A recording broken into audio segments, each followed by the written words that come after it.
हिबाश नाश्ते की टेबल पर बैठा टोस्ट पर मक्खन की पतली सी तह जमा रहा था। टोस्ट प्लेट में रखकर उसने कॉफी की प्याली उठाई और मेरे सामने वाले सोफे पर आकर बैठ गया। अलचिकोल, तुम तो अभी नौजवान हो, मुस्तकबिल तुम्हारे सामने है। मेरी तरफ से शादी की मुबारकबाद कबूल करो। मैंने शुक्रिया अदा किया और अखबार पर नजरें जमाती। हिबाश कॉफी पी रहा था। मुझे लगा कि वो मेरी तरफ घूर रहा है। ये मेरा वहम भी हो सकता था। मैंने अखबार एक तरफ रखने के बहाने आंखें उठाकर उसे देखा। वो वाकई मुझे तक रहा था। हमारी आंखें मिली तो हिबाश मुस्कुराने लगा। बोला, यरूशलेम में तुम्हारा फर्नीचर का बिजनेस है क्या? सायदा यही बता रही थी। हिबाश ने कॉफी की प्याली साइड टेबल पर रख दी और जेब से सिगरेट का पैकेट निकाल कर मुझे पेश किया। शुक्रिया, मैं सिगरेट नहीं पीता। उसने सिगरेट सुलगाया। मैंने उसे नॉर्मल अंदाज में बताया कि मेरा बिजनेस ज्यादा बड़ा नहीं है, लेकिन उसे फैलाने का प्रोग्राम बना रहा हूँ। हिबाश ने नाक से धुआं निकालते हुए हंसकर कहा, शादी हो गई है, अब तो कारोबार फैलाना ही होगा। नुमाश बोली, मैं भी तो अलशिकोल की मदद करती हूँ। गिदान ने तो मेरे टैलेंट को पहचाना ही नहीं।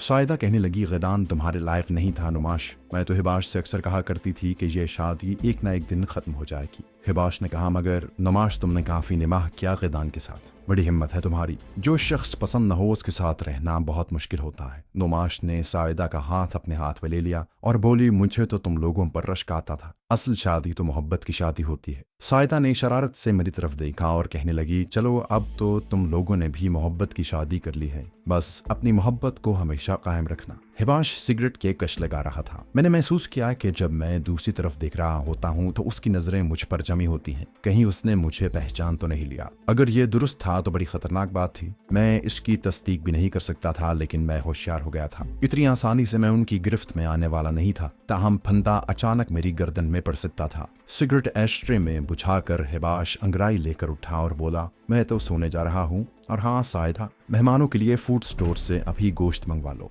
सायदा ने कहा, तुम क्यों फिक्र करते हो? मेरी सहेली और उसका खावद हमारे मेहमान हैं। मैं इनके लिए आज खुद खाना पकाऊंगी। नुमाश उसकी तरफ देखकर मुस्कुरा रही थी। हिबाश बेडरूम की तरफ चला गया। मेरे दिल में यूं ही ख्याल आने लगा कि कहीं वो बेडरूम में जाकर इंटेलिजेंस वालों को फोन न कर दे। मैं बेचैन सा होकर पहलू बदलने लगा। नुमाश ने बड़ी मोहब्बत से मेरा बाजू थाम कर कहा, थक गए हो, थोड़ी देर आराम कर लो। सायदा बोली, मैंने तुम्हारे लिए बेडरूम साफ करवा दिया है, तुम दोनों जाकर कुछ देर आराम क्यों नहीं कर लेते? सफर से थक गए होगे। नुमाश शर्मा सी गई। सायदा ने उसे बाजू से पकड़कर उठाते हुए कहा, अरे अब तो शादी हो गई है तो शर्माती क्यों हो? चलो आओ मेरे साथ। नुमाश बोली, सायदा तुम बड़ी बेशर्म हो, छोड़ो मुझे, मैं खुद चली जाऊंगी। मैं भला तुम्हारे घर के दूसरे बेडरूम से वाकिफ नहीं हूँ? सायदा ने तहका लगाया, अरे तुम खुद नहीं जाओगी, अलशिकोल भी तुम्हारे साथ जाएगा। और वो हंसती हुई किचन की तरफ चली गई। नुमाश ने मुझे सांस लिया और ड्राइंग रूम के दूसरे दरवाजे से निकलकर एक बेडरूम में आ गई। मैंने कमरे में आते ही कहा, तुमने मुझे पहले क्यों नहीं बताया कि तुम यहाँ मुझे अपना खावत जाहिर करने वाली हो? नुमाश शरारत आमेज नजरों से तक रही थी।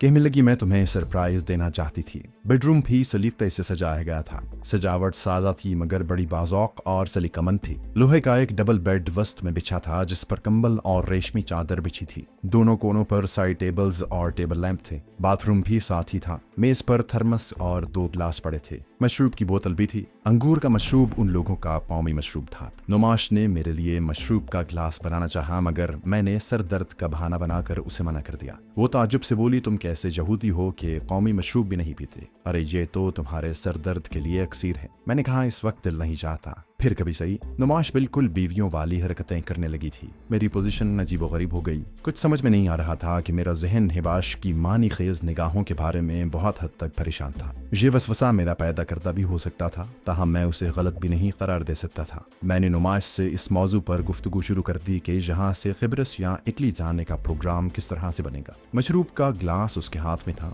वो मेरे पास ही पलंग की पट्टी से टेक लगाए नींद दराज थी। कहने लगी, इसमें परेशानी और सोचने की कौन सी बात है भला? यहाँ से हम समंदरी जहाज में 2 सीटें बुक करवाएंगे और बहरारून की सैर करते जजीरा कैप्री जा उतरेंगे। हिबाश हमारे लिए वहाँ होटल में कमरा फोन करके बुक करवा देगा। मैं बाकायदा समंदरी जहाज में सफर करने से घबरा रहा था और मेरी घबराहट हक बजानिब थी। इसराइली इंटेलिजेंस वाले मेरा फोटो लिए बंदरगाह पर जरूर मौजूद होंगे। मैं गेट से गुजरते ही गिरफ्तार कर लिया जाऊंगा। मैंने नुमाश को इस तरह कायल करने की कोशिश की कि हो सकता है उसके खामत के किराए के गुंडे बंदरगाह पर मौजूद हों और उसे नुकसान पहुंचाने की कोशिश करें। नुमाश ने हल्का सा कहका लगाकर मेरा बाजू थाम लिया और बोली, उस नामुराद में इतनी जुर्रत कहाँ से आ गई कि जहां तक मेरा ताक़ुब करवाए वो बस घर से बाहर चंद कोस तक सहरा में ही अपने आदमी भेज सकता था। जहां इसे और उसके आदमियों को कौन पूछता है। और फिर मैं अपनी मर्जी से तुम्हारे साथ आई हूँ। हिबाश का तहफ़्फ़ुज़ भी हमें हासिल है, हमें कोई हाथ नहीं लगा सकता। बात वो ठीक कह रही थी, लेकिन मैं उस रास्ते पर चलकर अपनी मौत को आवाज नहीं दे सकता था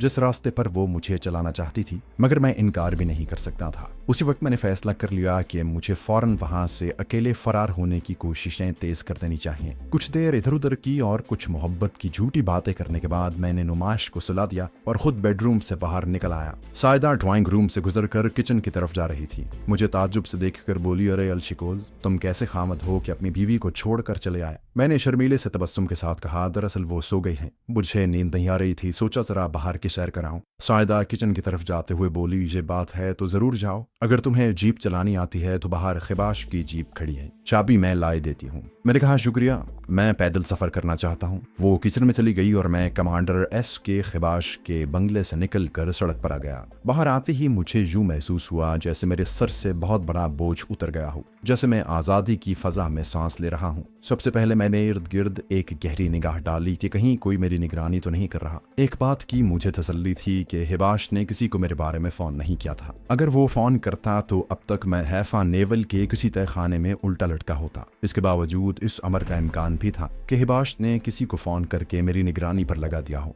वो ये मालूम करना चाहता हो कि मैं असल में कौन हूँ। उस वक्त इसराइल के सियासी हालात भी ऐसे थे कि फजा में शक व शुबे के जरासीम गर्दिश कर रहे थे। मुझे वहां कोई आदमी दिखाई न दिया। छोटी सी सड़क दूर तक खाली थी, सामने बंगले नहीं थे। किसी स्कूल या मजहबी खानकाह की दीवार दूर तक चली गई थी। अंदर यहूदी खानकाहों और मजहबी स्कूलों की तर्ज का गुंबद उभरा हुआ था, जिसके ऊपर 6 कोनों वाले सितारे का निशान था। मैं उस सड़क की तरफ चलने लगा जो थोड़ी सी चढ़ाई के बाद शहर के जदीद इलाके की तरफ निकल गई थी। सड़क की ऊंचान पर जाकर मैंने चारों तरफ एक तायराना मगर गहरी निगाह दौड़ाई। मेरे पीछे हैफा का जदीद और कदीम भुंजान आबाद शहर और उसकी इमारतें थीं। बाएं जानिब 2 मंजिला अपार्टमेंट्स की कतार दूर तक चली गई थी। चमकीली धूप में उन अपार्टमेंट्स के सामने कहीं कहीं बच्चे खेलते दिखाई दे रहे थे। मौसम बड़ा खुशगवार था। मेरे सामने वही बंगले थे जिनमें से एक में हम ठहरे हुए थे। उनको जो सड़क जाती थी उसमें से एक सड़क निकलकर निस्बतन वीरान इलाके की तरफ चली गई थी। मैं आबादी वाले इलाके में नहीं जाना चाहता था, चुनाचे उस वीरान सी सड़क पर चलने लगा। दूसरी जानिब रेतीला मैदान था,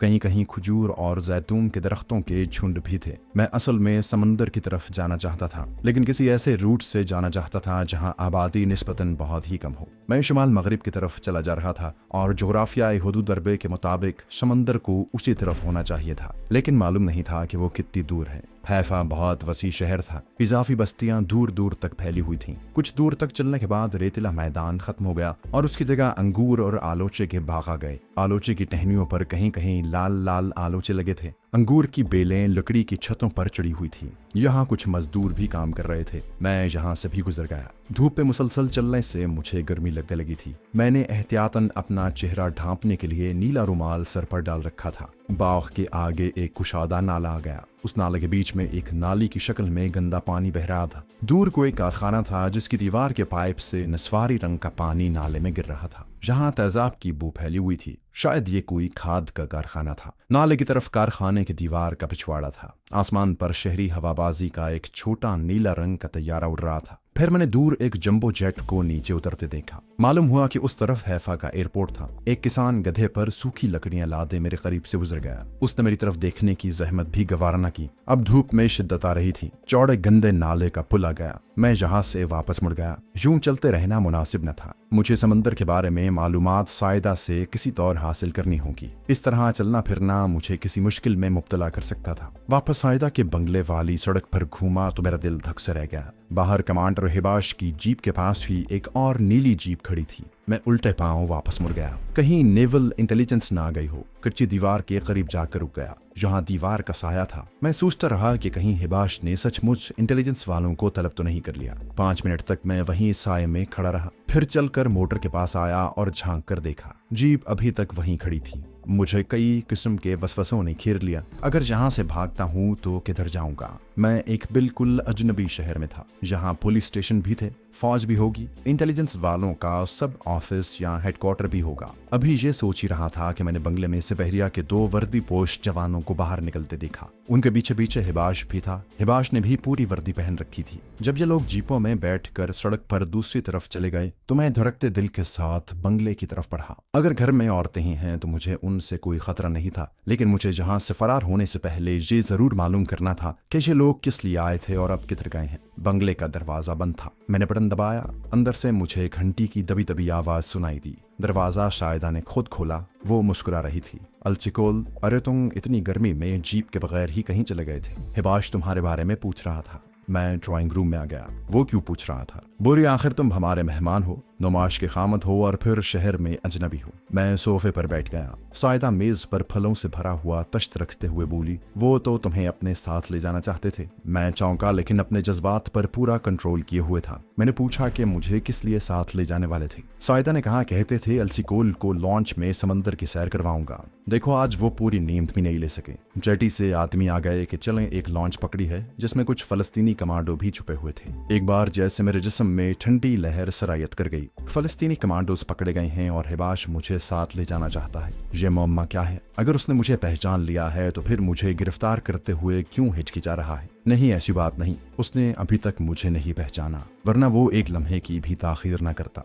इस्राएली दुश्मन और खास तौर पर फलस्तीनी मुसलमान जासूसों के बारे में बहुत मोहतात होते हैं और उन्हें हलाक करने या गिरफ्तार करने का कोई भी मौका हाथ से नहीं जाने देते। सायदा बोली, तुम नुमाश के पास जाकर आराम करो, खाना तैयार होने में अभी कुछ देर है। तुम किस वक्त खाना खा लिया करते हो? हम तो पूरे 12:30 बजे खाना खा लेते हैं। तुम्हारे लिए ठंडा मशरूब लेकर आऊं? मैंने महसूस किया कि सायदा बहुत बातें करती है। मैंने मशरूब के सिलसिले में माजरत चाही और अकबी दरवाजे का पर्दा हटाकर बेडरूम में दाखिल हो गया, जहां ठंडा नीम अंधेरा छाया हुआ था। नुमाश पलंग पर औंधी पड़ी बेसुध सो रही थी। मैं सिंगार मेज के करीब पड़ी आराम कुर्सी पर बैठ गया और आंखें बंद कर ली। सोचने लगा कि मुझे क्या करना चाहिए। अचानक एहसास हुआ कि सायदा उस वक्त अकेली है। उससे समंदर के साहिल के बारे में मालूमात हासिल की जा सकती हैं। मैं उठकर बाहर जाने लगा तो नुमाश नींद में बड़बड़ाई। मैंने रुककर उसकी तरफ देखा। उसने पहलू बतला और एक बार फिर नींद की दुनिया में खो गई। मैं बेडरूम से निकलकर ड्राइंग रूम में आ गया। किचन में से सायदा की आवाज आ रही थी। वो खानसामा को किसी पकवान के बारे में हिदायत दे रही थी।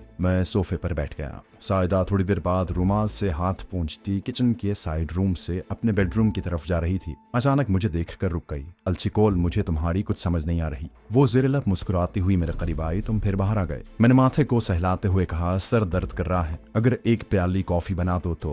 वो बोली, क्यों नहीं, अभी बनवाती हूँ। मगर तुम्हारा सर क्यों दर्द कर रहा है? ठहरो, मैं तुम्हारे लिए टैबलेट लाती हूँ। किचन को जो रास्ता जाता था वहां दीवार के पास एक बड़ा फ्रिज लगा था। सायदा ने उसमें से पानी का जग और सर दर्द की गोलियों की शीशी निकाली। किचन में नौकरानी को कॉफी लाने को कहा। गिलास में पानी डाला और हथेली पर जर्द रंग की सर दर्द की गोली रखे मेरे पास आकर बोली, बस इस गोली के पेट में जाते ही सर दर्द गायब। टीवी पर इसका इश्तिहार इसी तरह आता है। और हंसने लगी। मैंने गोली हल्क में डालकर पानी पिया और सायदा से कहा कि वो मेरे पास बैठकर बातें करें, शायद इसी तरह मेरा दिल बहल जाए। वो ग्लास मेज पर रखने के बाद जैकेट की जेबों में दोनों हाथ डाले बड़ी शान से एक तरफ को झुककर खड़ी हो गई और तंजन बोली, तो क्या नुमाश से अभी से ही दिल भर गया है? बड़ी चालाक औरत थी। मैंने कहा, अरे नहीं सायदा, ऐसी कोई बात नहीं, मगर नुमाश घोड़े बेचकर सो रही है। बोली, अच्छा बाबा, मैं ही तुमसे बातें कर लेती हूँ, हालांकि ये मेरा किचन आवर है। अच्छा बताओ, कहाँ से फिर कर आए हो? अपने यरूशलेम के मुकाबले में हमारा शहर कैसा लगा? मैंने झट जवाब दिया, सायदा, यरूशलेम तो हैफा के मुकाबले में एक पुराना गांव है,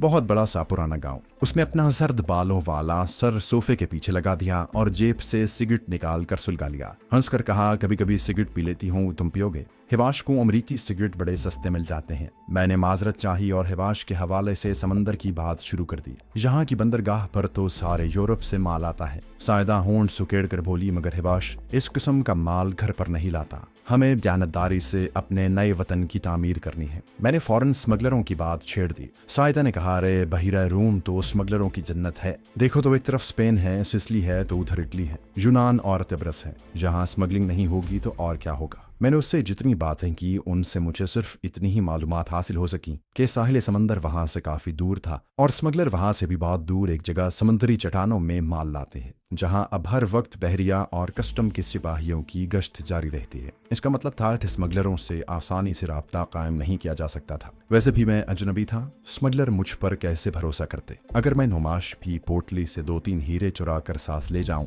और स्मगलरों को रिश्वत के तौर पर दूं तो इसकी कोई जमानत नहीं थी कि वो मुझे मंजिल मकसूद तक पहुंचा देंगे। हीरो के लालच में वो मुझे जगमाली भी बना सकते थे और कत्ल भी कर सकते थे। मैं अजीब उलझन में मुब्तला हो गया था। एक ख्याल आता कि यहाँ से रात के वक्त वापस फरार हो जाऊं और ऊपर लबनान की तरफ से बॉर्डर क्रॉस करने की कोशिश करूं।